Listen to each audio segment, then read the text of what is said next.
So, hello my fellow Earthlings. In this video I did paint on this small face. I just rebuilt it because I had to tear it down and because it was too big and wrong. So it's a part of a bigger painting that I'm doing. It's a commission work. You can see it here. And I also, in this video, I do talk about, of course, painting, and it's my studio, by the way, if you like to see that. In this I talk about things like how brushwork and art kind of translate to consciousness, and I talk a lot about what is actually consciousness. At some point do you actually become conscious?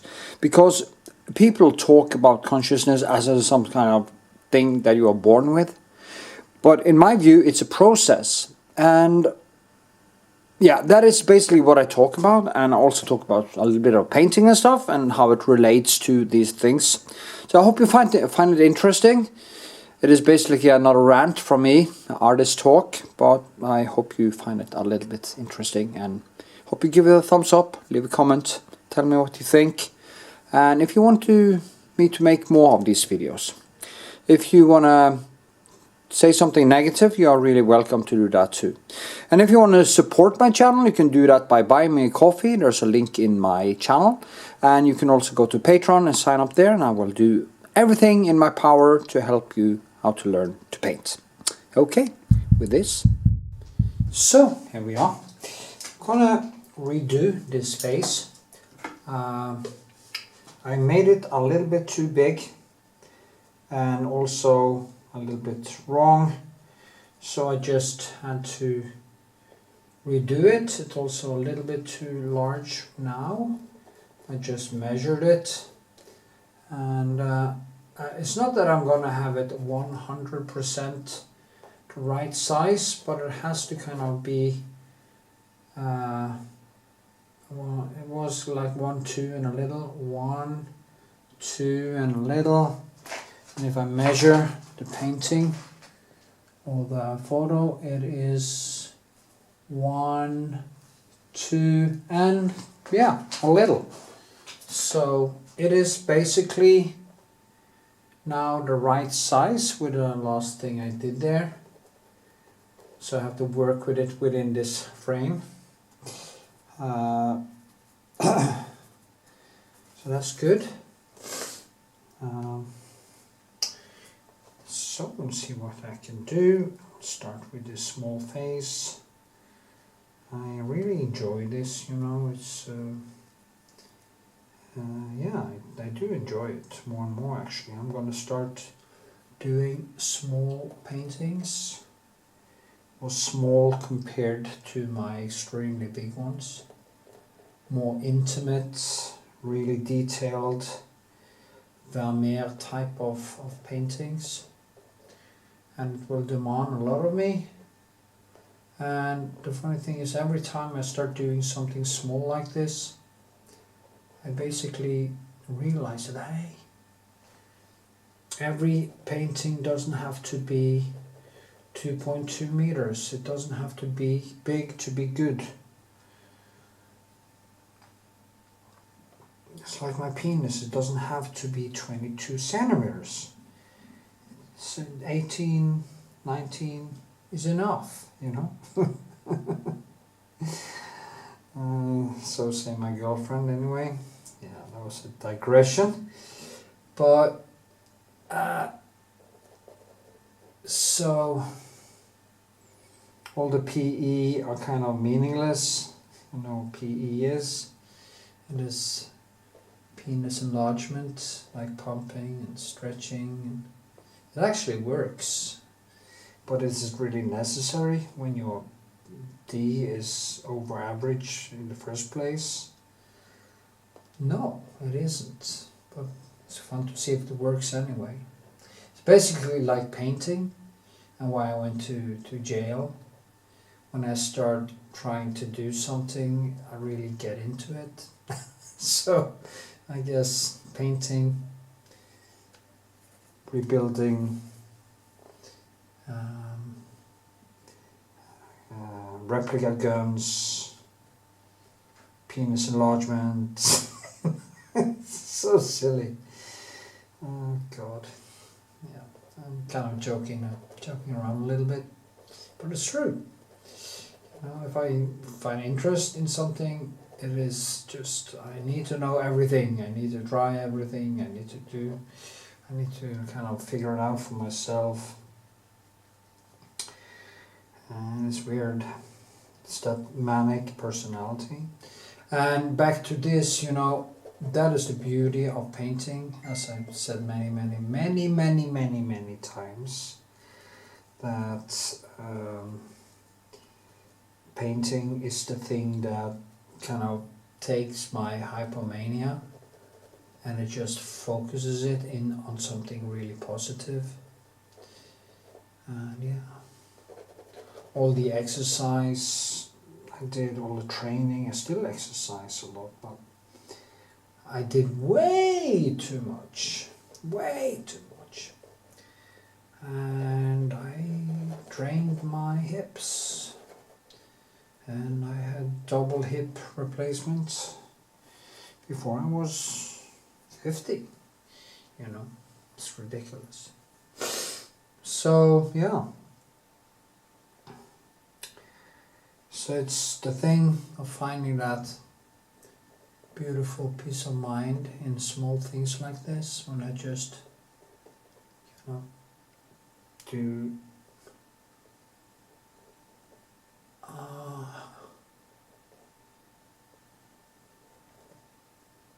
yeah, when I just do all these small things here, trying to figure out where to go, how to do it, just so amazing. The focused mind is just even better, because I mean, if you are quite normal and you don't have all these swings every day, which I do, as I say, my life is basically every morning I wake up to this existential struggle where I try to work against the ape that want everything now, the ape that want the sugary food, the high, the training, the sex, the attention. All of these things is the ape. It is the unconscious passenger. Or maybe we are the passenger, because we came in late in evolution, so I guess we are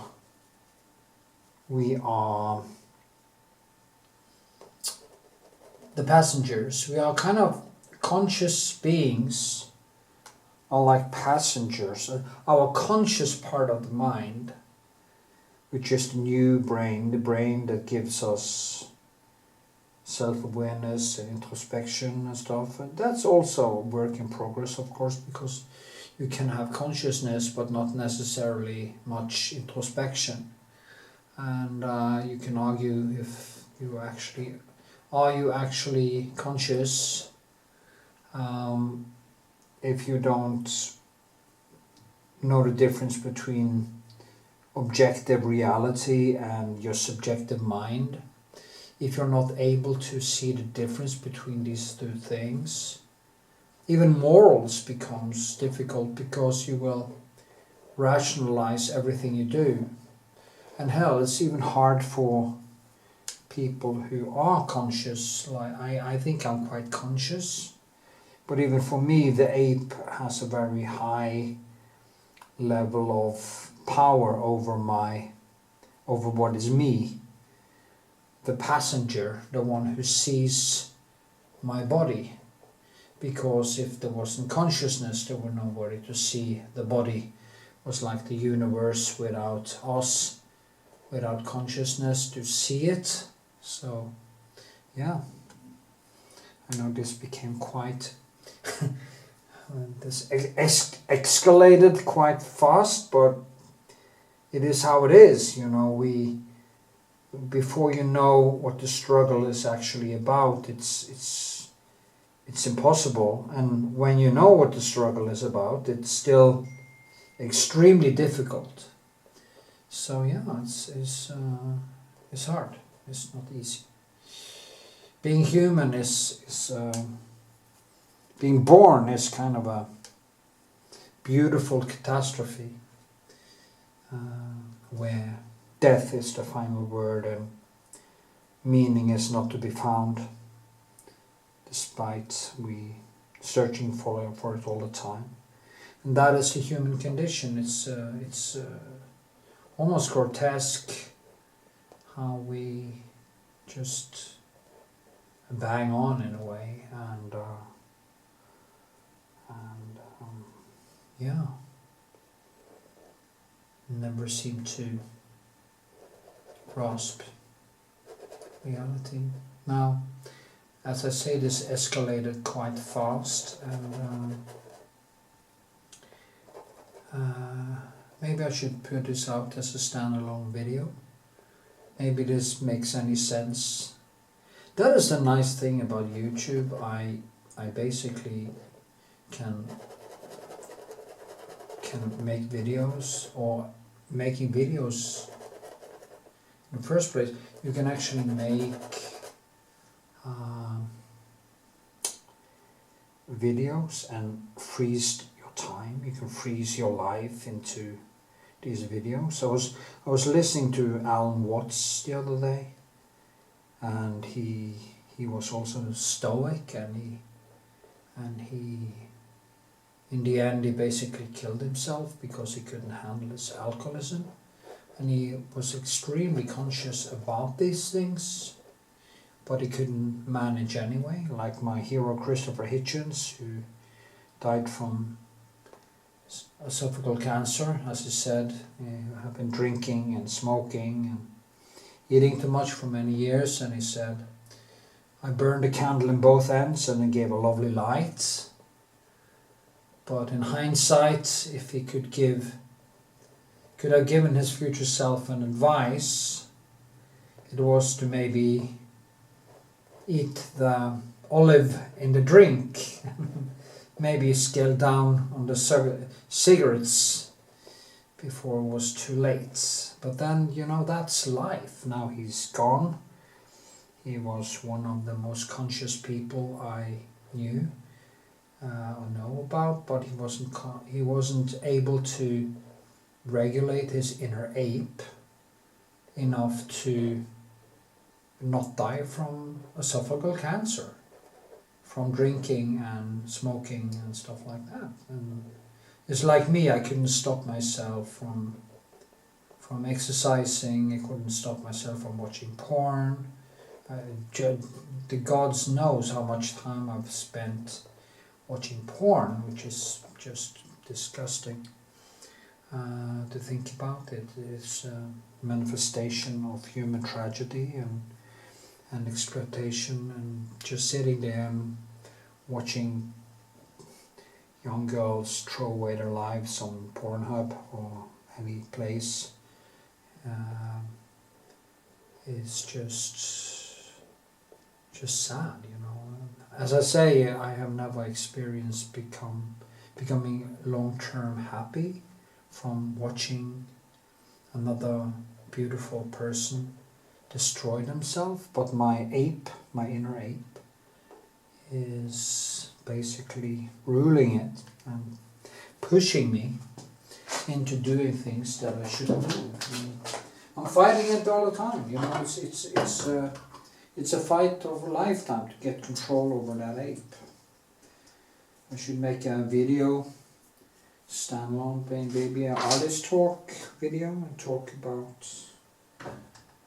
the ape, because it's a very interesting topic, how how to become a Stoic. How do you manage to get control over that thing? Now, that ape is of course very important for motivation, because as a person said in a talk, it was a woman actually who said it. Well, it was a person who said in a podcast, as I said many times before. Actually, I heard myself say it in a video I listened to today, a video of mine. Sometimes I actually listen to my own videos because usually I don't remember what I was talking about and stuff. But anyway, as you said, it's if it wasn't for women or men's quest for women, there wouldn't be any motivation. We men wouldn't be able to motivate us to do anything, I think. We wouldn't have any incentive to push ourselves. And we can say, well, people will maybe say, well, I'm living alone, I have no problem with that. Yeah, but your inner ape doesn't know that. It doesn't know about your political stance. It doesn't follow your own human rules.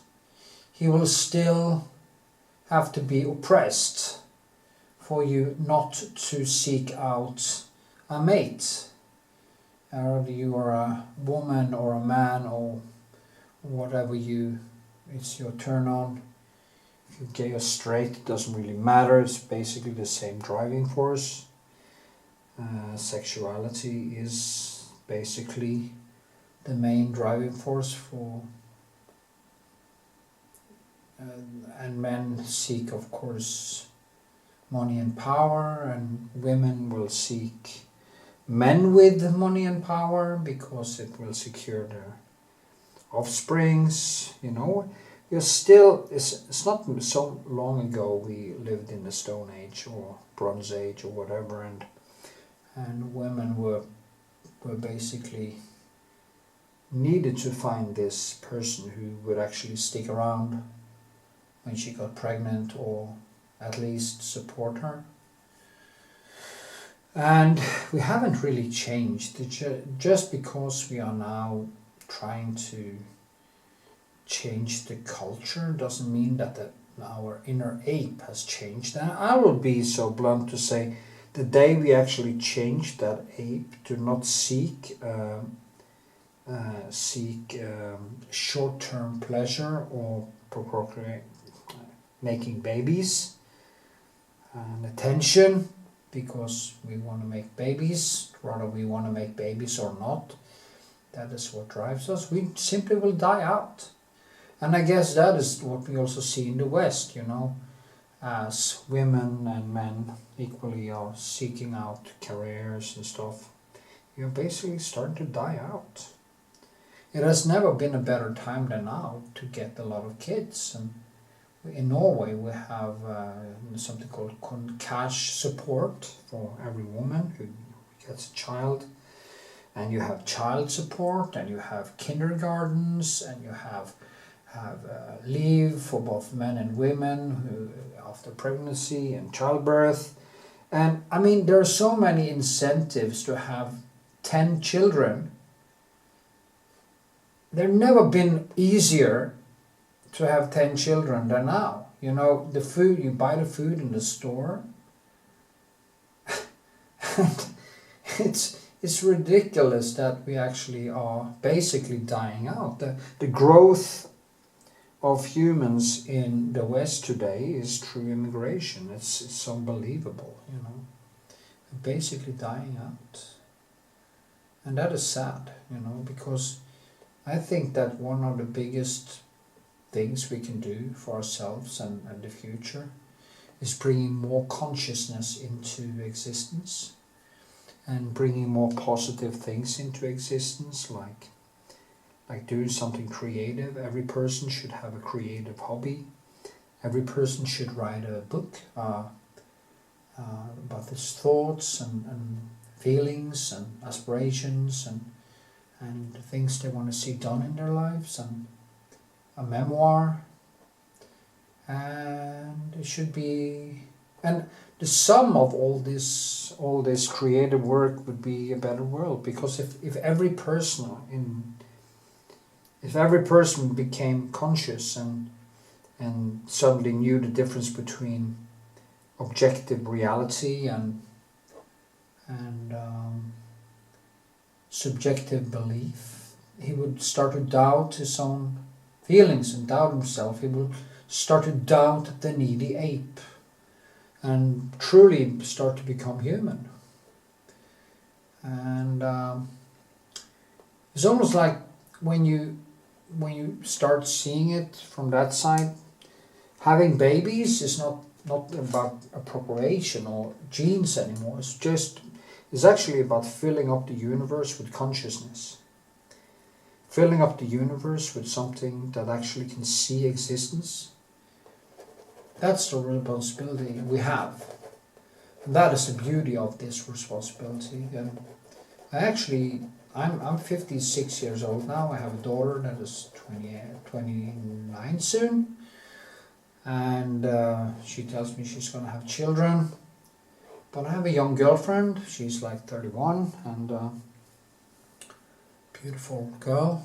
And I hope we will have a couple of babies one day, maybe within 5 or 6 years or something, 5 years. And she can still bring children into the world. And yeah. Because, not necessarily because I'm going to secure my genome or stuff like that, but kind of just build something and add consciousness into existence. I think that is so important. So yeah, maybe what I think is that since bringing up children is it's probably hard to combine it with job and everything. Maybe women should, if a woman would say, my job, I want to have it as my job to bring up children or bring up consciousness into the world. And that is what I want to do. And I want, of course, have a creative hobby and write a book and travel and, of course, live life also. She should have basically the same payment for doing that job as a nurse or teacher every year. They should come directly from the state. That way there would be parents around for the children. That way it would be a high status job. Maybe it should even be better paid. Being a mother should actually be a high status job, because the most important thing a woman can do for humanity is to bring another consciousness into existence and teach it how to shut up in a movie theater when the film starts. Okay? That is all she needs to do. And then she can do whatever she wants with her spare time, create, paint, and just live, exist, be content. And me, I should also be very content with one woman and helping her to be a good mother, and she should help me to be a good father, an artist, and everything. Yeah, that was very conservative, but I think it's kind of being a mother. What the hell is wrong with my telephone now? Bing, bing, bing. Being a mother or father doesn't have the status that it should. You can say in Hitler's Germany, it was kind of it was the woman's main purpose. That is not what I'm saying. It should be a choice. But if you make the choice, you should be hailed like a hero. Okay? Because you are willing to use your life to bring consciousness, more consciousness into existence. It's just amazing, you know. So yeah, I think that would be probably a good thing. You see, it was 23 minutes. It felt like it was 23 minutes and it felt like an hour.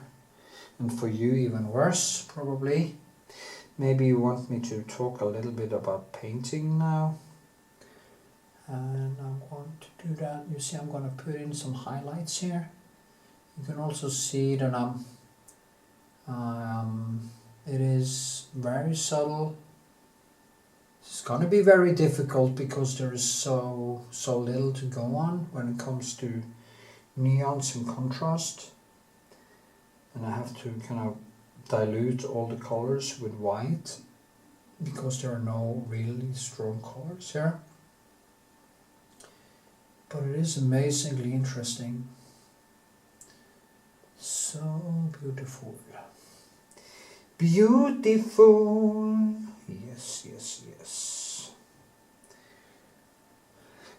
I wasn't actually going to go on a rant about existence and everything, but that is what happens when I start to paint. I become happy. I get high levels of dopamine. And then I start talking about what makes me happy. And what makes me happy is science and human nature. I was still actually starting out on a quite low note with the porn stuff and stuff. But then I can turn this into something more beautiful. I just, yeah, I can turn it into this rant about life and existence and everything. And yeah, that is cool. That's good. That is one of my trademarks. You know, someday, maybe someday, somebody's gonna say, hey, this guy is weird. But he makes sense, you know. I can listen to this and then maybe somebody figure out, hey, maybe I'm going to share this with my friends and say, hey, listen to this dude.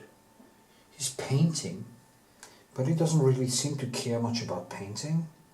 Just something he does, just something that he fills his short blip of existence with, to make him feel like his life has some purpose and meaning, which he says it hasn't in any real sense.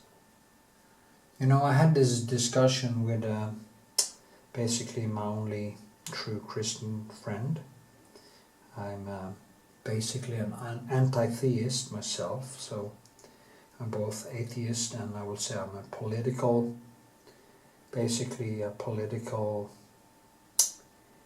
I'm politically against religion because it's teaching children ridiculous stories that aren't true, and it makes them not being able to differentiate between their own personal feelings and objective reality. And my friend, he is 100% unable to differentiate between his own feelings and objective reality. It is just, I have so many discussions. He can't really grasp what objectivity is. And it's almost amazing to listen to him when he talks, because no matter how much I try to get him to understand that your feelings are not objective, and he can't grasp it. It's almost like he can't he can't understand. It's impossible for him to understand that objective reality is not about his emotions or his bias or his belief that Jesus is, and he calls himself a personal Christian. And I try to get out what he actually means, because I've heard about this so many times, these personal Christians, and I never really understood what they said. And what he said was, well, being a personal Christian for him, or not for him, he didn't say that because he doesn't talk about for him. For him, his reality is objective reality, so there is no for him. There is only his opinions, and they are basically true, and therefore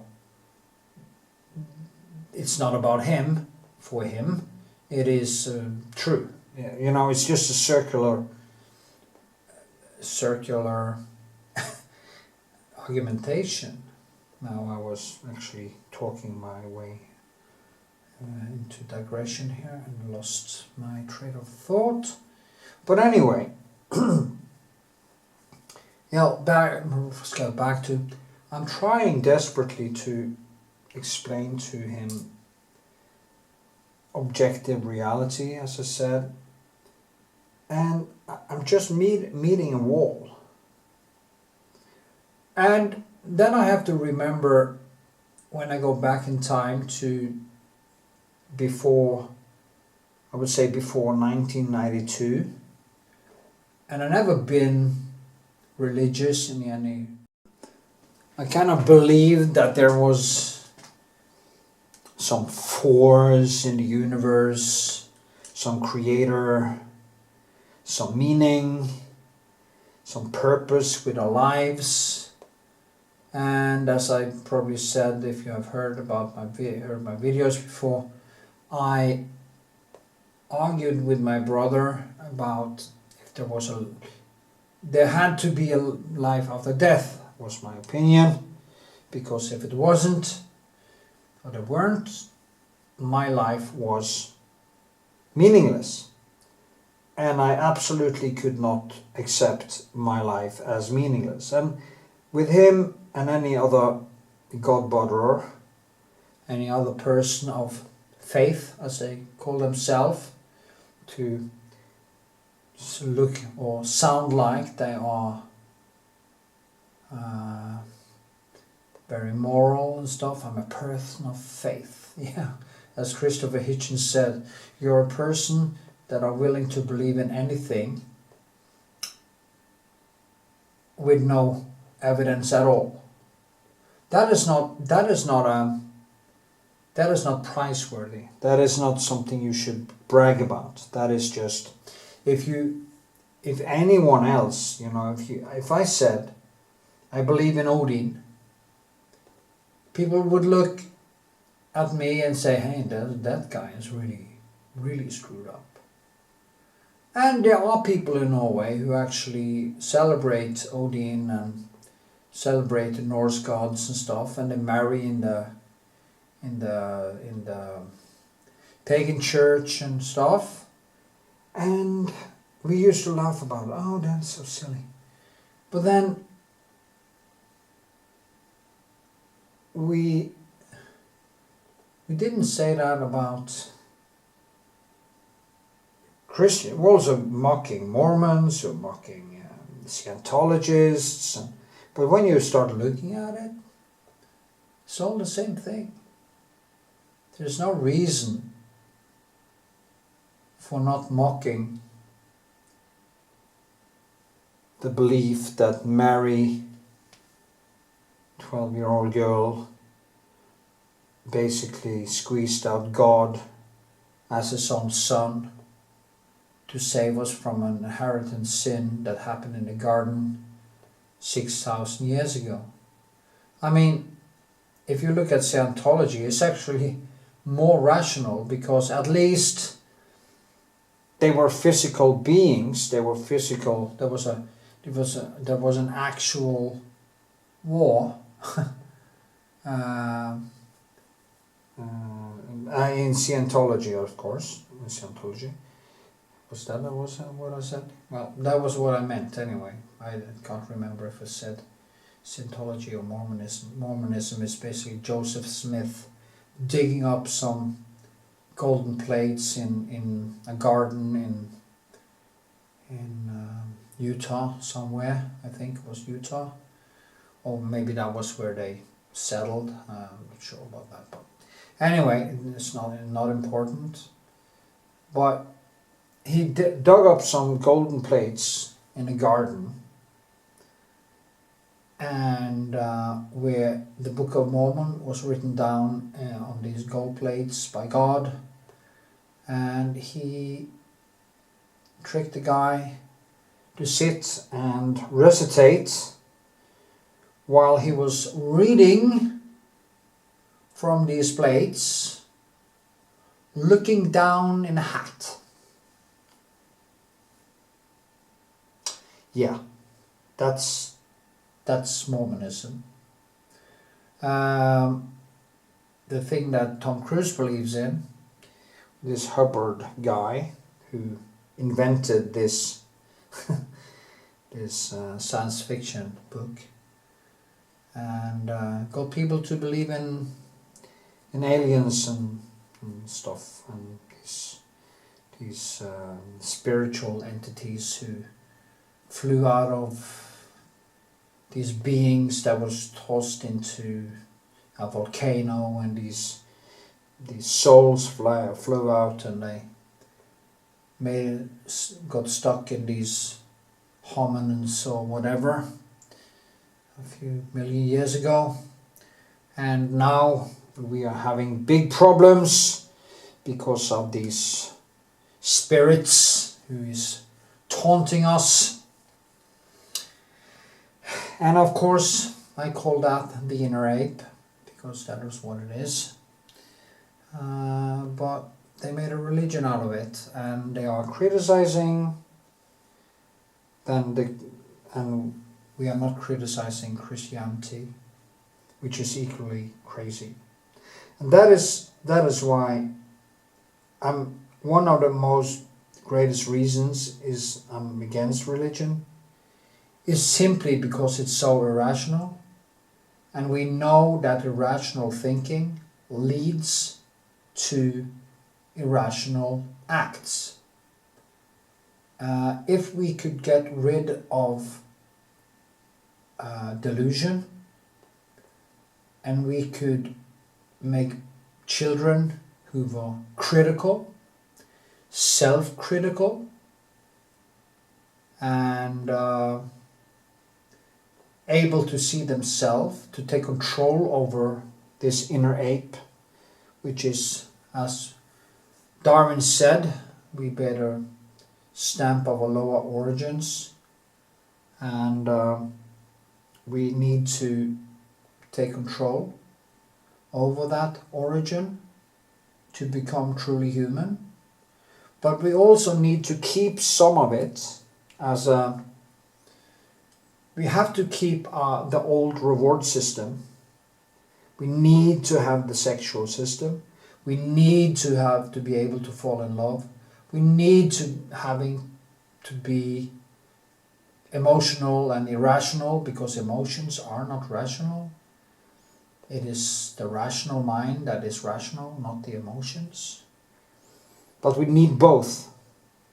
But we have to have more power in the conscious mind than the strength of the ape.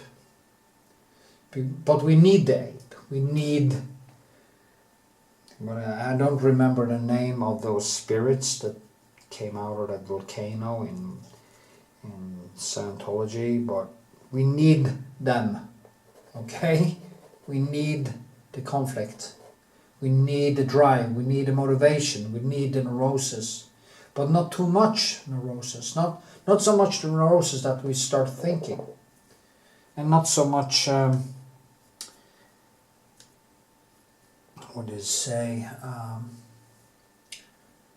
we shouldn't be so open that our head falls off or brain falls out.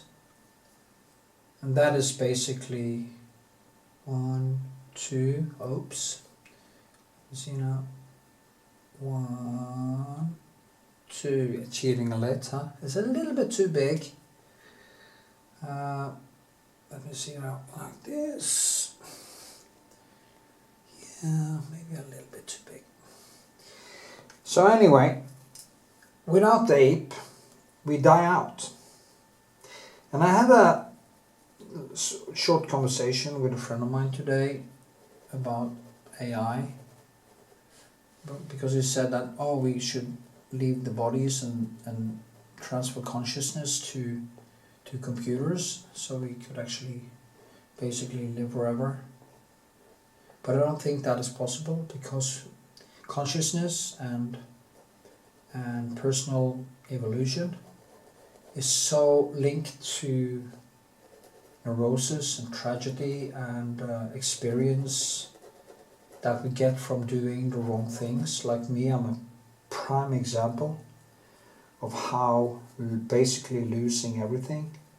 Well, actually, I didn't lose everything, but it felt like I lost everything. For a very long time, for over 2 years. Also, when I went in for a year, I felt, well, then I had actually become quite content with it. I also had a heartbreak going at that time, and which makes, I talk about that in my prison video, and it made it even more vivid, you know, it made it even stronger. So I kind of decided when I went in how I should be. I should focus on thinking, on drawing, on things that exercise, eating the right foods, everything. And yeah, I managed to come out there way better than I went in there, and the whole process made me better, simply better. And now I'm fighting every day to tweak it. It's like you have trained your body to a point where you are actually now it's good enough, and then you have to just kind of keep it up and just do enough to keep it there. It's like penis enlargement. Circle back to that just for fun. And you can get maybe one, I haven't gotten that much, but you can get up to 2 thumbs, I've heard. One is more likely, but up to 2. And after a while, to keep all the gains, you want to do some maintenance, but you don't need to stress about it, you know, you don't, okay? It's like training. You come to a certain point and you find that sweet spot that keeps your muscle mass and keep you strong, and you go. You don't try to get necessarily better, but you try to just tweak it. It's almost like painting. You come to a certain point and you are quite good. I'm quite good now, but I'm not as good as Rembrandt. I'm not as good as classics. I'm not as good as Philip Weber artist, or what his name is. You know, the German guy, which I've been talking about in my videos. Also, I'm not a photorealist like him. It's a different process. I couldn't do this chaotic painting if I want to have his results. I need to be way more focused, and you see the way he works. It's kind of twinkle. It is control all the time. It's like controlling everything. You know, you can't lose control. There is no wiggle room,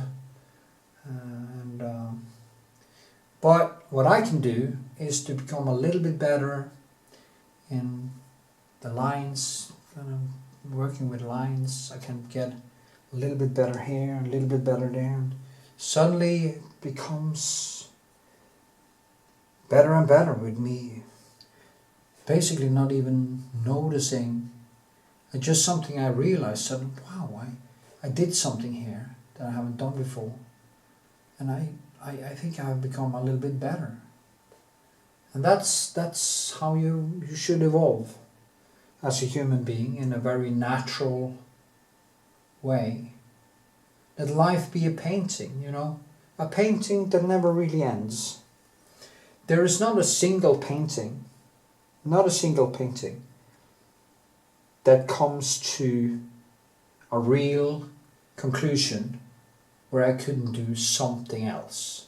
Now, that photorealist guy I talked about, the way he works, he actually comes to some kind of conclusion. At some point, there is no more hair to paint. There is no more shadows to paint.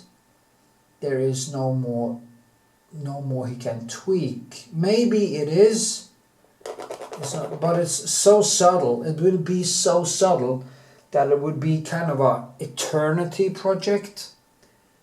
You could just go on and on and on with these small pencils, on and on. And next level, next level, next level, next level. And yeah, for me, it's the same also. Going around, I have to say, so kind of the same thing for me too. But I am a more crude painter. I like the paintedness too much. I like the thick colors. I like the textures. I like things coming out. I want paint basically to fall out of the painting. So yeah, it's a different process, but kind of with the same goal. And every single painting you do could actually be, you could paint one painting for the rest of your life. There wouldn't be enough time in your life to finish a painting where you went all the way, because you don't really know what all the way means. You don't know how far you can go. Maybe Philip Weber artist could, when he has done all the photographic work, he could start building physical texture. Okay, so he should then tear it down again and kind of start building Rembrandt-like, focused Rembrandt-like brushwork that would make it totally insane. Totally insane. Because then he would have the best of both worlds. His paintings are of course a little bit flat. I can see that when I see them close up. It's nothing that comes out of a surface like me when I put in textures here. But I think his paintings, they were finished, and then he said, okay, I'm going to enhance the light. Then I'm going to enhance the 3D even more, but I'm going to make them into, basically make them into reliefs, like I try to do, because that is basically what I do. I'm going to build a relief. My paint is clay. So yeah,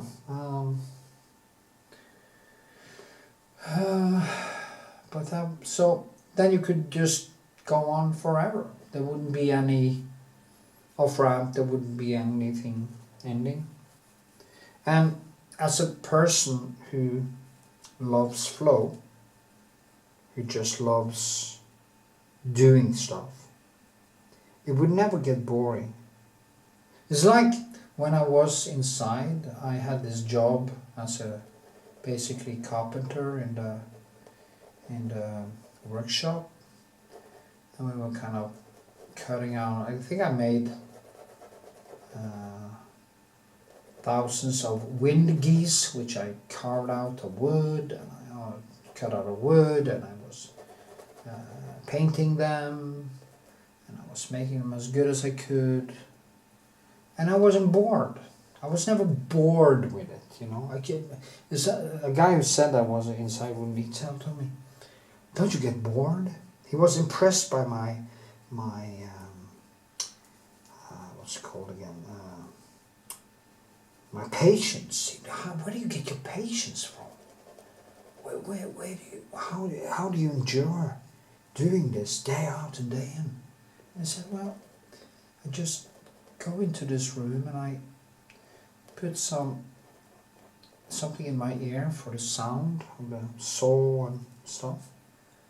Or I put some music in my ear. And I drink my coffee. And I do my work, and I flow out of here. I think about the heartbreak, how I got there, and everything. And it was a beautiful thing. Like the time when I was painting 5,000 gardens, you know, these garden sticks, and or a garden fence. Wood. I painted every thin wooden thing 5 times. No, I was grounding 4 times. So 5,000 times 4, 20,000. 20,000 times I painted these all together, and nobody wanted to do it because people couldn't stand it. You know, this job who was so monotone, but I loved it, you know. And and every stick, every was, I needed to kind of stable them on top of each other and find a way to do that without them not kind of being glued together when the paint dried. And I got better at this, that, and I'm better at painting them. And where do you get your patience from? Well, I get it from this, my painting, the flow, the motion in the ocean. So yeah, that is, the days I can't paint, I get depressed. If I can't do something, I can't be entertained. I can't entertain away the human. Because that is what people are trying. They are trying desperately to keep themselves in the bosom of the ape. Instead of working towards being human, people use food, sex, and entertainment, just like in the Roman Empire, like the gladiators and stuff in Rome. That is what they do, desperately, using all kinds of entertainment to keep themselves as an ape. It is a desperate, the entertainment business is basically fed by most of the population need to stay ape-like, stay in the short bus, stay in the short-term gratification, like children, you know. They always want the chocolate. They never want the broccoli, okay? They want the chocolate because they don't understand the benefits of the broccoli. Because, and even if you explained it to them, they still would, like most people, go for the chocolate cake or whatever, because that is what gives them this temporary kick. And I'm a specialist in that. I've done that, and even going to jail was because of that, because I bought all these replica guns and we built them, and my addictions and my curiosity also sent me to jail. But it was kind of the needy ape, the ape that couldn't stop doing something because I was depressed and stuff. And then it had dire consequences. And that is basically what happens to people who die from obesity, die from drug use or alcoholism or anything else. That, of course, there's a lot of personal tragedy that leads people to become an alcoholic and become a drug addict, like childhood abuse is very often in the mix, and most criminals have abuse in their childhood. There are probably some who are just born psychopaths. As they say, even a psychopath need a bad upbringing to flourish into becoming a dangerous person. They need to be nurtured into becoming bad. So yeah, but of course the psychopath would never really care much about other people, but he don't necessarily have to become the mass murderer or the criminal or anything like that, or the abuser, or yeah. Anyway, I think this will do for today. It was a long rant, and I think I'm going to post it as a standalone video, because I think this rant deserves it, and I think I made sense. I'm actually saying something good about myself now, and that is not often. So, listen good. Have a good one. I hope you share the video with your friends. I hope you give a thumbs up. I hope you leave a comment. I hope you subscribe to my channel and help my channel grow. So, hope to see you in the next video.